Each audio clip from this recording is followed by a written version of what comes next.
পুরুল প্রচুর ফলন হয়, কিন্তু আমাদের বিভিন্ন পেস্ট আক্রমণে, যেমন বাঁদুড় বা ইঁদুর আক্রমণে ক্ষতিগ্রস্ত হয়।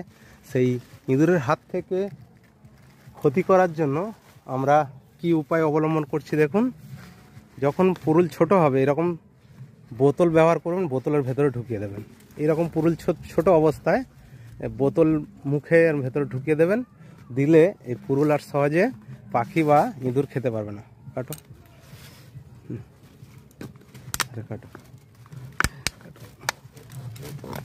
হ্যাঁ, এবার বোতলটা কাটলে আপনার এটা বেরিয়ে আসবে। এরকম বেশ কয়েকটা বোতল আমি দিয়ে দিয়েছি। এই একটা,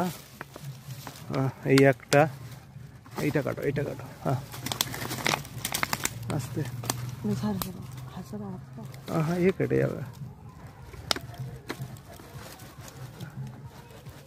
আস্তে আস্তে আস্তে আস্তে আস্তে।